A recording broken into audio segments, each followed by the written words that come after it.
persoalan toharoh, bersesuci ya, toharoh bersesuci. Kemarin ada alatut toharoh. Alatut toharoh. Jadi ada media atau alat yang digunakan untuk bersesuci. Yaitu yang disebut dengan alma atau bisa dengan berupa turab. Ya. Nah, saya mempertegas tentang banyu. Jadi banyu yang kemarin kita bahas sedikit, ada banyu yang tohir, ada banyu yang mutohir. Jadi ada yang mutohir, ada tohir, lalu air najis, tiga itu ya. Banyu yang mutohir itu pasti tohir ya, menyucikan pasti dia suci. Tapi yang tohir belum tentu mutohir, belum tentu apa? Mutohir. Jadi ada banyu yang mutohirun, ada tohirun, lalu kemudian ada banyu yang najisun. Nah, yang bisa digunakan untuk sesuci itu adalah air yang mutohir, yang bisa menyucikan.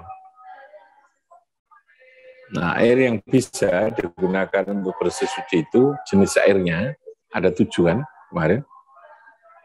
Dan itu dengan syarat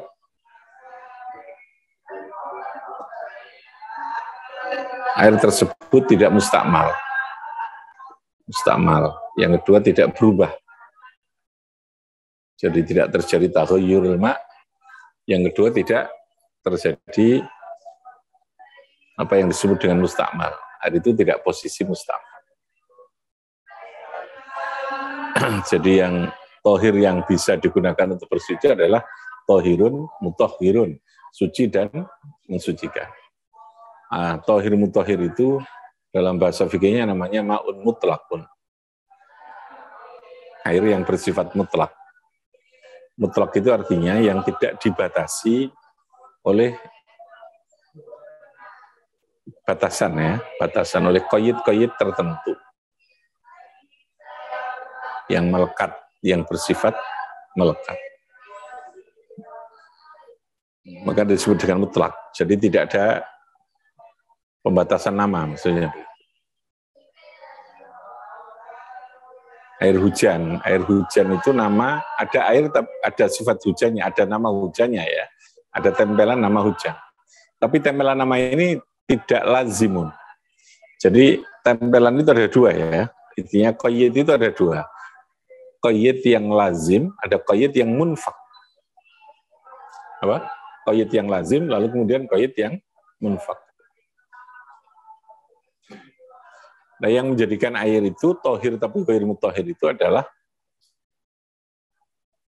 bila mana dia ada qayyid yang bersifat lazimun, yang melekat. Yang melekat kepada air itu. Contoh qayyid yang lazim itu ya air teh. Ketika air itu dimasuki teh, maka air itu akan punya batasan nama yang bersifat lazim. Bersifat apa? Lazim. Lazim itu melekat. Jadi dia di mana saja namanya air teh gitu. Nah, air teh itu hukumnya apa? Tohir. Tapi apa? Ghairu mutohir. Dia namanya bukan air mutlak. Namanya air muqayyad. Air apa? Muqayyad. Muqayyadun lazimun. Biqayyidin lazim. Yang muqayyad dibatasi biqayyidin lazimin dengan batasan yang bersifat lazim. Itu nanti dalam bahasa fikihnya juga yang khalatahu at-tahirat. Air yang tercampur dengan hal-hal yang bersifat suci. Atau qayyid itu memang asal, bukan mencampuri. Kayak air degan. Degan itu adalah qayyid yang bersifat apa? Lazim. Gitu? Air degan itu dilebokno nanti kan namanya air degan. Ya. Tapi kalau air sumur dimasukkan ke gelas, berubah jadi air apa? Gelas. Dia tidak punya batasan nama. Ya. Tidak punya keterikatan dengan nama yang bersifat melekat. Walaupun ada batas nama itu namanya munfak. Ya. Air hujannya itu bisa terlepas. Ya. Munfak namanya. Nah, yang seperti itu tidak apa-apa. Tetap air itu bersifat apa? Tohir, mutohir. Tapi yang qaid yang lazim itu yang menjadikan air menjadi apa? Ghairu mutahhir. Dia tetap suci, tetapi tidak bisa mensucikan. Nah, tentu fungsinya karena air itu suci ya bisa dikonsumsi. Hanya tidak bisa dipakai untuk raf'il hadas maupun izalatun najasi. Jadi saya ulangi ya, air itu yang bisa digunakan bersuci adalah air yang apa? Mutlak. Ma'un mutlakun. Apa air mutlak itu? Air yang tohirun, mutahhirun. Apa? Tohirun, tohir. Mutlak. Mutlak itu artinya mutlakun anit taqyid. Yang bebas dari batasan ya. Itu mutlak gitu ya.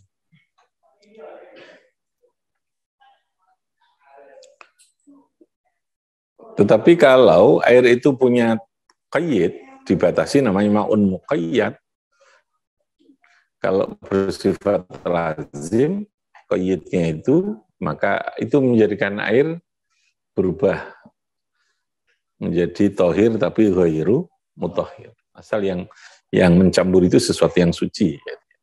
Air teh suci, tapi dia ghairu mutahhir, tidak bisa dipakai untuk bersesuci. Kalau membersihkan bisa ya. Kalau untuk nadhofah itu bisa. Anak sugih maka ngepeleng nganggo air kopi atau air susu gitu ya. Ngesi omahe ngedusi apa mobilnya pakai air teh gitu. Tapi untuk dikonsumsi, untuk dipakai wudu tidak boleh air teh. Karena dia punya apa? Qayyid yang bersifat apa? Lazim. Yang bersifat apa? Lazim. Tapi kalau air hujan itu qayyidnya apa? Munfak. Apa? Munfakun. Munfakun itu bisa terlepas, bisa digantikan. Itu tetap posisinya tohir, mutahhir itu. Tohir, mutahhir. Jadi tidak semua air yang bisa digunakan bersesuci itu boleh. Yang suci itu dia mutahhir. Jadi yang pertama yaitu air yang mutlak tadi itu ya, yang bisa digunakan untuk bersuci. Nah, air yang tohir dan mutahhir itu tadi pertama, air yang punya qaid yang lazim, yang kedua air yang mustakmal yang kedua itu. Mustakmal itu artinya habis digunakan untuk bersesuci wajib. Sesuci itu ada sesuci fardu, ada bersesuci apa? Sunnah. Artinya ada taharah itu yang sifatnya adalah sunnah. Maksudnya sunnah itu bukan kok wudu sunnah, bukan. Dalam bersesuci itu ada basuhan. Yang itu basuhan pertama. Basuhan wajib itu yang posisinya rafil hadas atau yang dianggap rafil hadas. Saya ulangi ya. Air yang berubah menjadi mustakmal itu apa? Mustakmal itu habis digunakan. Digunakan apa? Lirafil hadas. Apa? Lirafil hadas. Itu sesuci yang bersifat wajib itu. Dalam hal wudu yang menghilangkan hadas itu basuhan pertama, yang rafil hadas itu. Yang kedua itu sudah tidak lagi posisi rafil hadas, tapi sunnah. Makanya yang menjadikan air itu mustakmal itu basuhan pertama. Basuhan kedua itu karena sunnah, bekas airnya ini sudah tidak lagi menjadi mustakmal. Jadi mustakmal itu adalah mustakmalun digunakan lirafil hadasi untuk menghilangkan apa? Hadas. Nah, yang rafil hadas itu ya basuhan fardu, basuhan wajib. Basuhan wajib itu yang pertama. Yang kedua, sunnah. Yang ketiga, sunnah. Yang keempat sudah makruh. Karena sudah tabdzir ya. Membadzirkan air. Jadi sudah menggunakan air berlebihan itu namanya mubadzir. Hukumnya sudah tidak lagi sunnah, tapi apa? Dimakruhkan. Jadi saya ulangi ya, air yang tohir tapi ghairu mutahhir itu satu, air yang muqayyad. Air yang apa? Muqayyadun. Yang bersifat apa? Lazimun. Bersifat apa? Lazimun. Kebalikannya air yang mutlak ya. Yang kedua adalah air apa? Mustakmal. Mustakmalun lirafil hadas. Apa? Mustakmalun. Tapi kalau yang sifatnya sunat sudah tidak lagi rafil hadas itu tidak menjadikan mustakmal. Jadi kalau saya wudhu, basuhan pertama, bekas basuhan ini mustakmal, suci. Ya. Tapi dipakai untuk wudhu lagi tidak boleh yang bekasnya. Tapi kalau basuhan kedua, kita tadongi lalu kita pakai suci lagi, untuk yang ketiga boleh. Karena posisinya sudah tidak lagi apa? Rafil hadas, bukan wajib tadi. Oke ya. Itu tohir tapi apa? Ghairu mutahhir. Air yang bisa mensucikan, yang mutahhir adalah air yang mutlak. Apakah air mutlak itu adalah tohir, mutahhir? Yang kedua, ada air yang tohir tapi ghairu mutahhir. Apakah dia satu ma'un muqayyadun biqayyidin lazimin, apa? Biqayyidin lazimin. Yang kedua adalah ma'un musta'malun liraf'il hadas. Itu air yang digunakan untuk menghilangkan hadas. Ya kalau ma'un najisun ya pasti tidak boleh kan. Najis masuk angkat dinyucekno. Yang suci saja kalau posisinya ghairu mutahhir kan tidak bisa menyucikan. Oke ya, silakan. Kalau dalam hal tayamum juga begitu, ada yang turabun mustakmal. Ya, tidak boleh juga kalau mazhab Syafi'i. Dalam hal tanah yang berdebu yang dipakai untuk apa? Tayamum itu juga ada debu yang bersifat apa? Mustakmal itu, yang habis digunakan untuk mengusap pada usapan yang pertama. Usapan kalau dalam tayamum kan hanya sekali mengusap.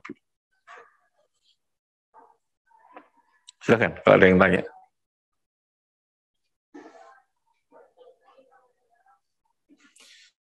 Nah, yang ketiga itu yang mutaghayyir ya. Air tohir, mutahhir yang mutaghayyir, yang berubah. Tadi air yang punya qayyid ya, punya batasan nama. Yang kedua apa? Air mustakmal. Yang ketiga, air yang tohir tapi ghairu mutahhir itu air yang mutaghayyir dengan sesuatu yang suci. Ya tadi ya, lalu berubah dia menjadi qayyid, kayak masukkan teh. Teh itu suci ya, ketika dia dimasukkan ke air itu akan berubah menjadi mutaghayyir. Yang mutaghayyir bima khalatahu minat tahirat itu menjadikan air tohir tapi apa? Ghairu mutahhir. Karena dia posisinya akan menjadi muqayyad tadi, atau yang kedua akan berubah bentuk airnya, baik itu dari warna maupun kondisi airnya. Ya, warna, sifat maupun rasanya. Jadi perubahan itu bisa bukan hanya pada warna, tapi launuhu, rihuhu, wa ta'mu. Ketika terjadi perubahan karena kemasukan barang yang suci, maka dia berubah menjadi tohir, ghairu mutahhir. Ada air ya, dimasuki oleh air-air biasa ya, bukan air laut. Air sumur atau air hujan. Kan tawar itu. Kamu masuki dengan sesuatu yang meskipun warnanya sama-sama dengan air, masuki garam. Dikai garam, dia pasti kan berubah rasanya. Tapi mungkin warnanya tidak berubah ya, karena garamnya kan sama-sama apa? Warna putih ya, warna air sama dengan warna air. Maka air itu mutaghayyir namanya. Sudah tohir, ghairu mutahhir. Tapi kalau air laut yang asin asli tidak apa-apa. Gitu ya. Kasusnya berbeda, bukan karena asinnya dia tidak boleh, tapi karena mutaghayyir. Karena apa? Mutaghayyir bitahirat. Bima khalatahu minat tahirat. Tapi ini air laut yang memang asli-asli ini ya nggak apa-apa. Jadi kalau banyu tawar kemudian dicemplungi dengan apa tadi? Garam, lalu kemudian rasanya sudah berubah jadi asin, perubahan rasa itu menjadikan air itu berubah menjadi ghairu mutahhir. Sehingga tidak boleh dipakai untuk bersuci. Tapi air laut tadi boleh. Karena memang tidak karena dicampuri ya aslinya, itu bedanya itu. Jadi tidak karena asinnya. Air laut asin itu juga boleh kok gitu ya. Tapi kan itu memang asli kan. Ya, aslinya memang zatnya airnya itu asin. Itu maksudnya begitu. Nah, kalau perubahan dengan tohirat tadi ini sesuatu yang tidak mungkin dihindari, perubahan air itu tetap tidak merubah posisi mutahhirnya. Itu namanya perubahan karena bimujawirin. Atau bima dengan sesuatu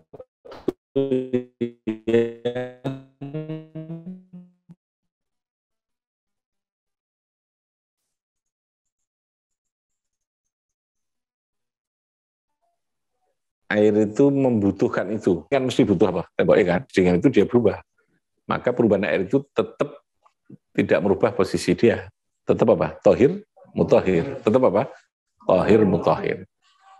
Atau mujawir di gelombang, di apa? Di tanah yang kayak kedungan, ya.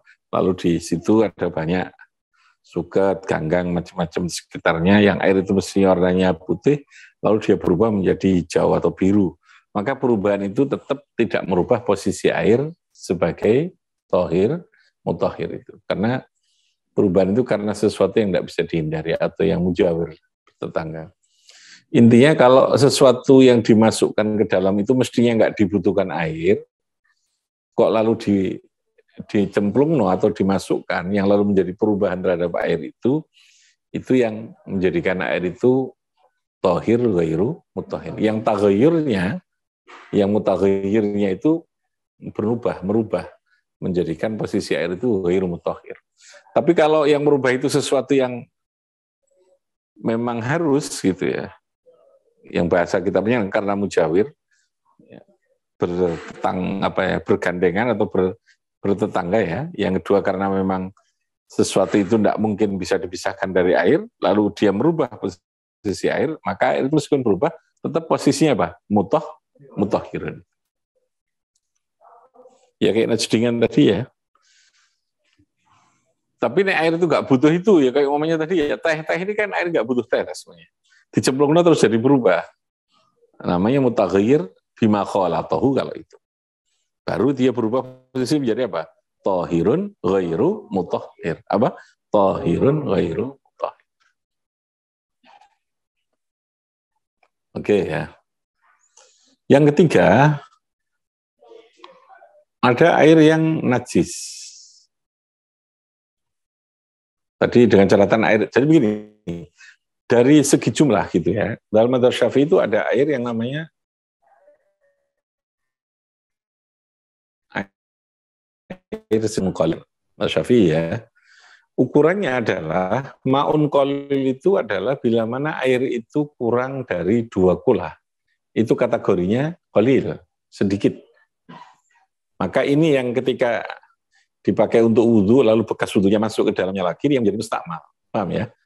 Tapi nek banyune kuwake, kita masukkan ke dalamnya enggak apa-apa. Jadi ada ukuran air yang ini berkonsekuensi terhadap posisi air tadi ya. Apakah tetap tohir, mutahhir, atau berubah menjadi tohir yang ghairu mutahhir, atau bahkan berubah menjadi najis. Itu ditentukan oleh kategori 2 tadi ini. Ada air apa? Sedikit, qalil, ada air kasir. Kalau qalil itu air yang sedikit memang. Sedikitnya apa ukurannya? Kurang dari 2 kula itu. Tapi kalau ma'un kasir, air itu dinyatakan air banyak, maka ukurannya adalah air itu 2 kula atau lebih. Apa? 2 kula atau lebih. Kira-kira 270 liter. 270 liter ya. Berapa? 270 liter kalau dalam mazhabnya itu ada beberapa perbedaan. Hampir 1 meter persegi lah, 90 sekian persegi itu. Kalau dalam bentuk ya 90 cm ya. Sekitar 1 meter persegi itu. Kalau literannya ya 270-an liter. Itu 2 kula itu. Nah, kalau air itu dinyatakan qalil tadi itu yang berkonsekuensi kalau habis digunakan untuk rafil hadas, maka dia berubah menjadi apa? Mustakmal. Tapi kalau air banyak, enggak mustakmal. Begitu pula kalau air itu dalam hal mustakmal ya. Kalau dalam taghayyur tadi sama, baik itu sedikit atau banyak, ketika terjadi perubahan yang bima khalatahu ya, yang tidak dibutuhkan oleh air itu, maka air itu berubah menjadi tohir tapi apa? Ghairu mutahhir. Nah, dalam hal najis, ini yang berbeda. Nek kecipratan najis, air itu sedikit, lalu ya air itu sedikit, berubah apa tidak berubah, maka air itu tetap dinyatakan menjadi najis.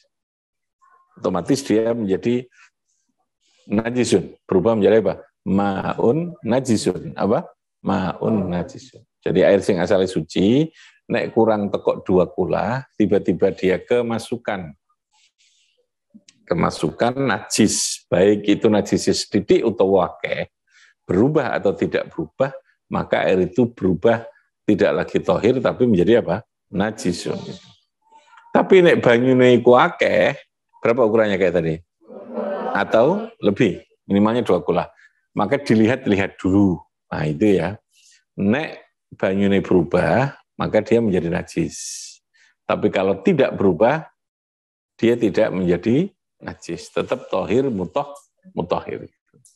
Oke ya, itu konsekuensi dari perbedaan 2 jenis air tadi ya, air sedikit dan air banyak. Makanya dalam kitab itu ada wa ammal qalil, ya, anapun de banyu kang sedidik. Nah, sedidik itu bukan kok sak cibuk tilu atau sak mirin, enggak. Ya, sedidik itu berapa?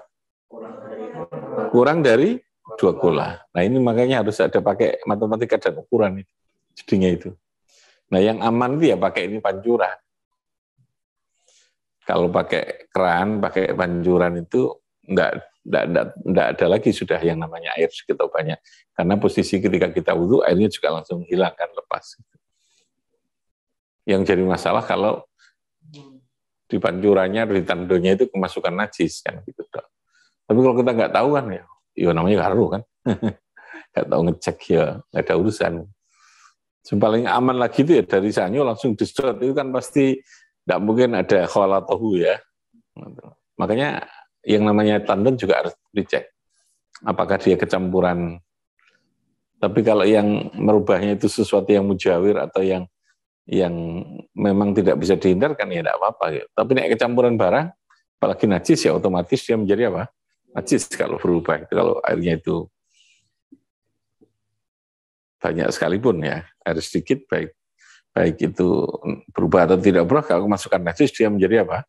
Najis. Jadi intinya Islam itu menjaga, jadi namanya hifdzun nafas ya, menjaga terhadap jiwa itu diantaranya adalah masyru'iyatut thaharah itu.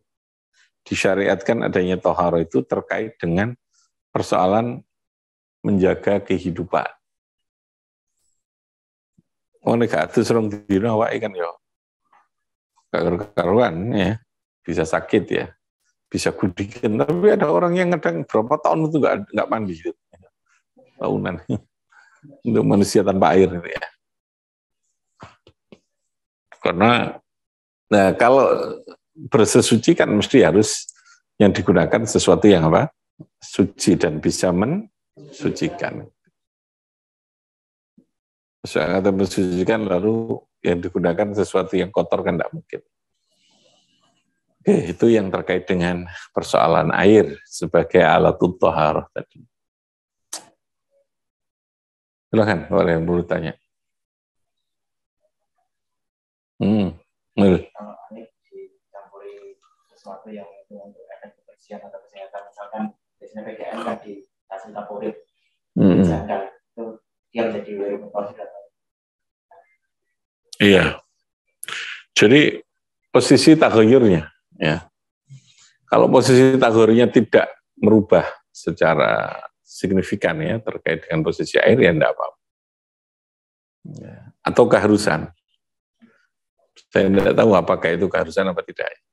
Bahwa sesuatu itu harus diberikan karena tidak mungkin kita mengolah air tanpa adanya posisi campuran itu. Ya, itu berarti sesuatu yang bersifat harus. Ya. Jadi kholatohunya itu sesuatu yang ma istaghna anhu alma, sesuatu yang betul-betul dibutuhkan. Kalau tidak dibutuhkan lalu dipaksakan dicampurkan, itu yang menjadi masalah tadi, yang menjadi apa? Ghairu mutahhir. Saya melihatnya 2 kemungkinan alasannya ya. Satu, kemungkinan tagayurnya tidak tagayur yang signifikan, yang tidak merubah secara drastis terhadap air itu. Yang kedua, atau bisa jadi campuran itu dalam pengolahan air itu mengharuskan adanya apa? Campuran kayak tadi. Tapi kalau RPDM dicampur dengan dawet gitu ya, dia tidak boleh kan gitu ya, dengan tagayurnya. Ya umumnya yang diolah kan ya banyu-banyu kotor itu sama PDAM kan, mesti dirubah itu ya. Memang problemnya, air itu problem. Ya kalau Tuhan lalu kemudian menggunakan mazhab yang di luar Syafi'i, yang mungkin agak longgar ya. Kayak Imam Syafi'i itu, kalau selain Syafi'i itu tidak ada air mustakmal itu. Tidak ada air, ya, semua air itu suci mensucikan. Itulah perbedaan a'immah itu yang bisa menjadi ruang kita untuk mendapatkan rahmah itu tidak rumit ya. Oke lah, dalam hal ini Syafi'i begitu ketat untuk mengurus persoalan kriteria air dan sebagainya yang digunakan toharoh. Tapi mazhab yang lain ada yang memberikan ruang yang lebih mudah gitu ya, lebih mudah itu. Imam Syafi'i itu, selain Syafi'i itu kayak Imam Bukhari itu mustakmal itu tidak ada. Dan atau ukurannya itu yang menjadi apa istilahnya? Ukuran banyak itu dia memukulkan air di daerah sini. Kalau pukulan di tepi sini tidak menimbulkan gelombang sampai pada tepi yang sana, maka air itu di ukurannya banyak. Jadi agak rumit ukurannya. Jadi kalau air dalam wadah itu kamu tepuk dari sini, lalu tepukan air ini dengan tepukan yang normal saja ya. Tapi kalau kamu tepuk dengan pukulan seorang petinju kan itu berbeda ya. Nah ini kan relatif lagi ya. Maka dia tidak akan ada gelombang yang sampai ke tepi yang sebelah sana. Wah ini kan ukurannya menjadi sangat relatif. Yang nepuk itu siapa, tepukannya seberapa, jadi masalah lagi kan. Tapi Syafi'i memang ukurannya menjadi sangat terukur ya. 2 kulah dengan khamsumi'ati ritlin Baghdadiyin. Nah, ukuran Baghdad itu 500 kati itu berapa? Yaitu diukur 200 berapa? 70-an liter ya. 270 liter itu atau sekitar 90 sekian sentimeter persegi itu ya. Hampir 1 meter. Ada pertanyaan? Silakan.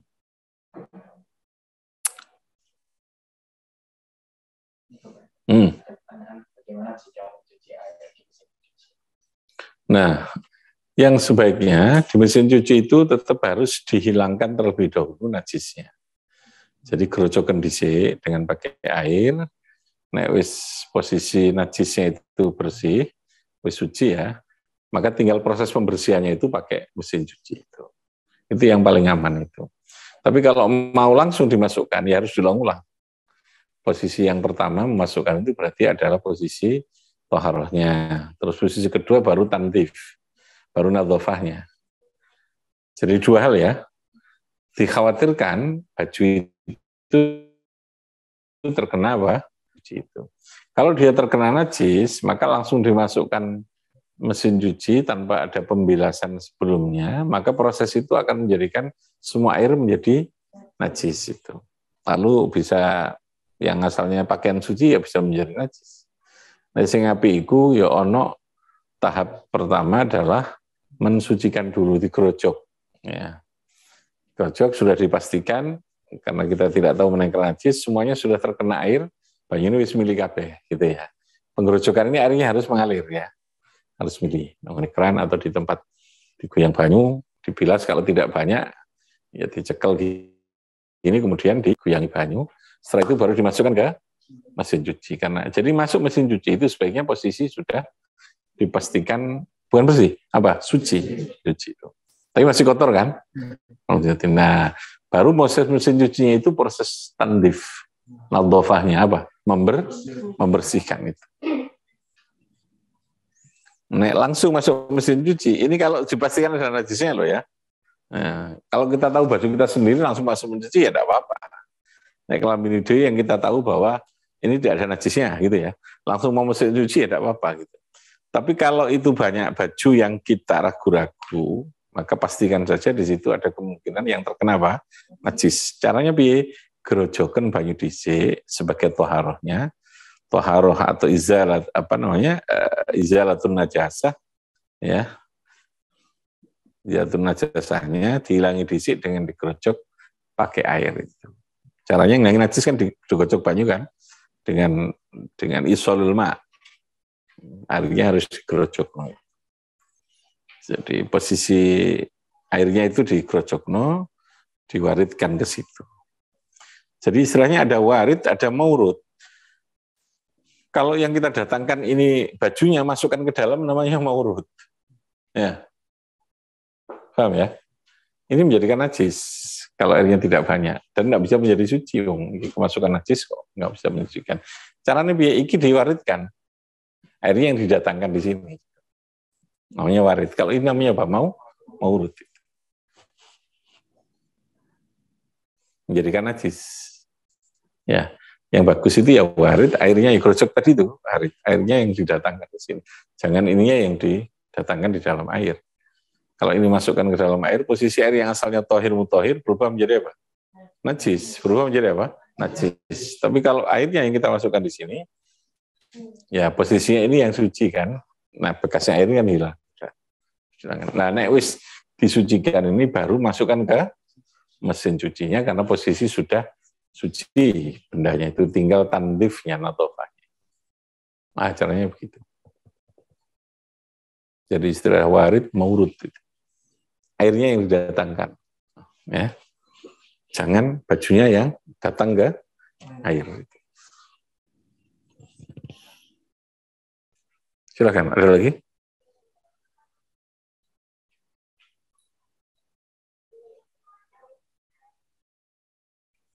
Ini, kalau laundry memang ruginya itu kalau banyak. Pakaian banyak orang ya, kita meyakini harus. Jadi kalau bisa dia punya alat untuk nyemprot ya, taruh aja di kayak kayu, papan kayu, lalu kemudian ditaruh di situ, semproti banyu habis red, gitu. Sudah diwolak-walik, tinggal kini bahwa semuanya sudah tersiram air, berarti sudah suci. Tinggal nanti itu diambil, masukkan ke mana? Mesin cuci. Sudah, setelah itu tinggal dijahit lagi, setrika sudah selesai begitu.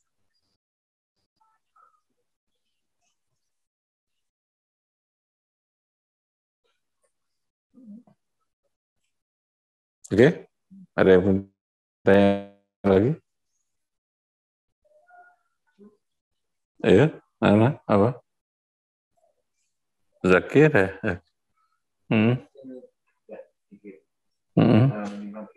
Oke. Kan kita tahu ada ternakan lele, itu kan akan memberikan makan dengan kotoran, dan itu cara memenuhi yang baik agar katakanlah juga tidak melakukan kejahatan dan juga mungkin daging dari lelenya masuk kategori apa?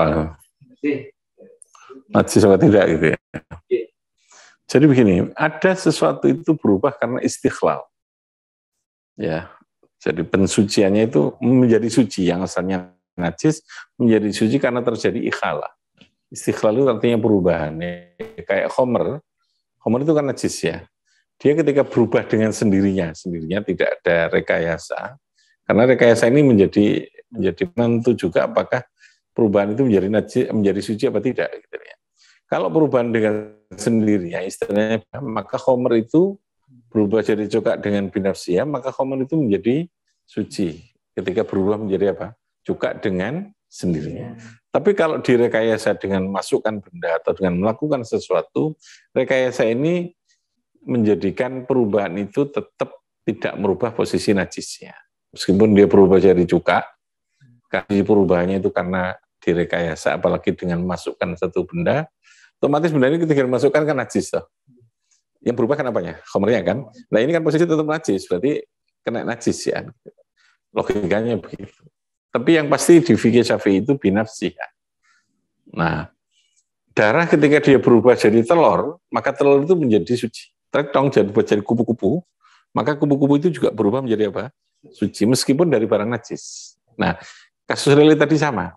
Yang dimakan dia bangkainya ayam itu masuk ke dalam, atau bahkan habis berak masuk dimakan sana, lele dimakan lagi. Ya, terjadi kerjasama yang baik gitu ya. Itu jenis peternak yang jorok ya, Kalau dia dikasih apa namanya ayam yang mati tadi itu, lalu dimakan kan terjadi perubahan di dalam lili itu. Lilinya berubah, tetap lilinya menjadi apa? Lilinya apa? Suci. Lilinya tetap suci. Tidak karena makan bangkai dia lalu menjadi najis gitu, enggak. Ya, sama dengan orang makan bangkai ya tetap orangnya suci. Cuman haram kan kalau orang. Kalau lili kan enggak haram. Lili kan enggak ada hukumnya. Dia boleh makan itu ya, meskipun bangkai. Nah, itu namanya ikhalah. Apa namanya? Ikhalah. Ikhalah atau istihalah, bukan istiqlal ya. Apa? Istihalah. Bahasa fikih itu wa idza takhallalatil khamru khallan. Ya takhallal itu otomatis ketika jadi cuka apal khamru ya, jadi cuka binafsiha ya. Maka dia menjadi suci. Jadi idza takhallalatil khamru binafsiha tahurat. Tapi ketika berubahnya itu adalah bitarki syai'in, maka lam tadhur itu. Dia tidak apa? Suci, dia tidak suci. Jadi Allah memberikan penegasan itu, kalau ada rekayasa kamu tidak boleh ya. Tapi tidak berubah sendiri, suci gitu ya. Ya itu gampangnya begitu. Jadi tidak apa-apa. Artinya makan lili yang dikasih makan bangkai tidak apa, enak saja kalau saya enak ya. Sucinya tetap suci, tapi urusan kesehatannya saya tidak tahu ya, pasti tentu bermasalah ya, artinya mungkin berbeda lah paling tidak antara lili yang makannya bagus. Lili kalau dikasih makan roti, dikasih makan keju itu nggak bisa ya. Karena enak mesti dimakannya itu ya. Masih pur itu kan ya bahannya mestinya juga dari bahan-bahan yang enggak anu juga ya. Mestinya lah ya, delok bambu nih kayak ngono ya, pabrik itu. Tapi memang siklusnya hidup gitu itu kan, seperti itu gitu ya. Makanya perubahan itu bisa menjadikan ya sama orang lah. Orang itu asalnya begitu buruk, ketika dia terjadi perubahan, ya dia bisa menjadi baik. Gitu ya. Perubahan ikhalah atau istihalah itu menjadikan status itu bisa berubah. Oke, ada lagi?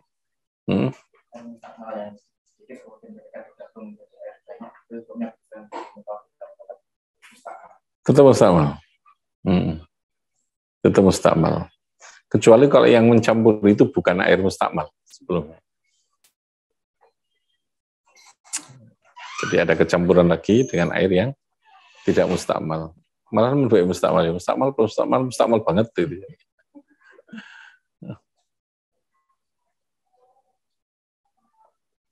Memang agak rumit ya, kondisional ya, kadang daerah tertentu yang mengerumit banyu itu ya kita tidak bisa berpegang pada satu mazhab itu, yang kadang kita harus pakai mazhab lain untuk tetap bisa beribadah itu yang disebut rahmatun lil ummah itu di sana ya, perbedaan itu. Ketika kondisi normal sebaiknya konsisten dengan satu pilihan mazhab ya. Tapi kondisi di mana kita harus menghadapi situasi yang tidak normal ya boleh gitu. Supaya tetap ada landasan hukum kita di dalam beramal ya, melakukan sesuatu itu. Ada lagi? Nah, silakan.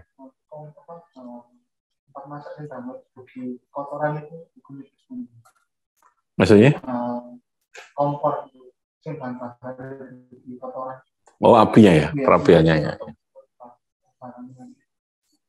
Tidak apa-apa. Kalau tidak menyentuh langsung terhadap bahan makanannya itu. Jadi dia posisinya hanya sebagai apa?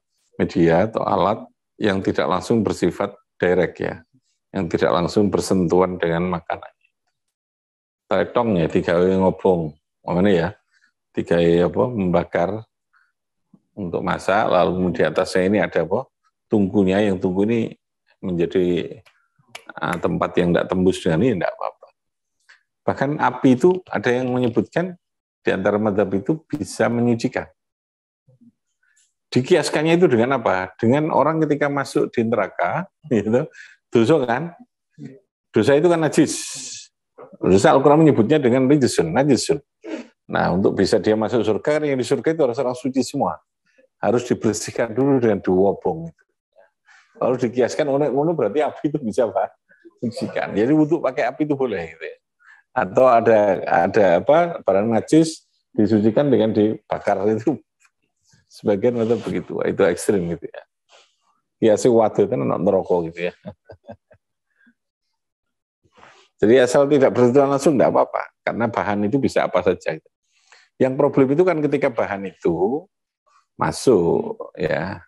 Contoh umpamanya ketika dalam pembuatan banyak kasus yang menjadikan itu najis dipersoalkan itu kan karena memang materi atau zat apa istilahnya benda atau bahannya itu dia memang masuk atau menempel di dalam buatan atau proses barang.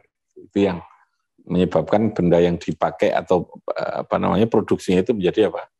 Menjadi najis itu. Sesuatu yang diproduksi itu. Oke, ada lagi? Silakan. Mungkin yang dari aku Pak Soto, aku Pak Empat, atau Wali Santri. Gak ada?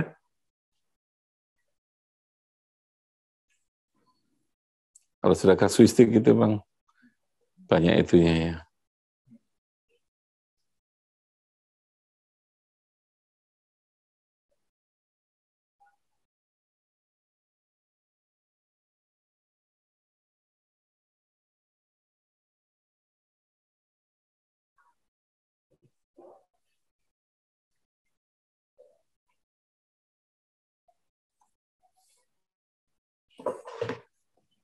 Oke, cukup. Muka-muka manfaat barokah semua. Bifanfa'na bibarakatihim. Tariqatihim wa mu'afatihim. Assalamualaikum warahmatullahi wabarakatuh.